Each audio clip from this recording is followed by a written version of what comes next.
Vai čau!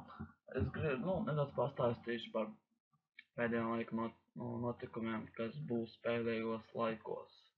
Kad nav vairs laika daudz uz šīs zemes, kad ir mazie atlicis laika, un kad nevar tā vienkārši mēs dzīvot grēkā un teikt, es nonākšu debesīs, bet nē, tā mēs nevaram teikt. Pēdējos laikos notiek tā.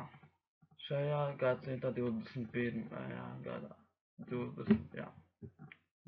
gadsimtā, notiek, kā Bībelē teikts, bērni pret vecākiem runās pretī, un tā viss notiek, tās runā bērni pretī vecākiem, nepaklausa vecākus, tas jau viss notiek, un pēdējo laiku mēs esam, kā var teikt, pie verandas, pie pašas verandas, kur tagad tas ir kā žēlstības laiks, kad Dievs apžēlas ar cilvēkiem, vai nākt cilvēku vairāk pie Dieva, vai nākt pie viņa un nožēlot savus grēkus un pieņemt par savu glābēju Jēzu. Tiešām nāciet pie kaut kunga Dieva. Man vienalga, ka jūs par mani kaut ko runāsiet, kaut ko man tur rakstīsiet, bet nē, man galvenais, vai nākt pie cilvēku Dievu, vai nāktu, vai būtu cilvēki. Nevis vietas pazušanā, jo Elle ir, un es pierādīšu par to, ka Elle ir. Un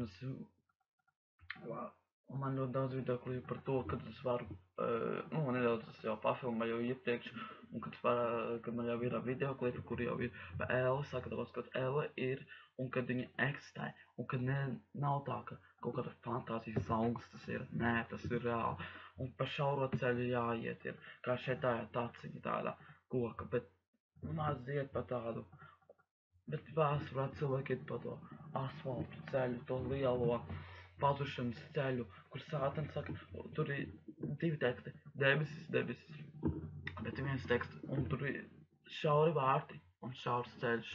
Tikai viens cilvēks iet, un nevis vēl pārīņš. Nevar tā teikt. Es ar baznīcu esmu jau, eju pa šauro ceļu. Nē, tā nevar teikt. Tu tikai pats vari iet šauro ceļu. Neviens tavā vietā nevar iziet šauro ceļu. Tev pašam ir jānododas Dievam un jānožēlo savi grēki. Un jāpieņem savu glābēju Jēzu un jādzimst no augšienes un jākrasties ūdeni.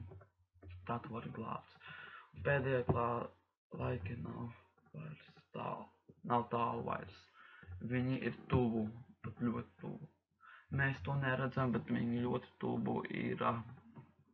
Nāciet pie tā kunga un nožēlojiet savus grēkus.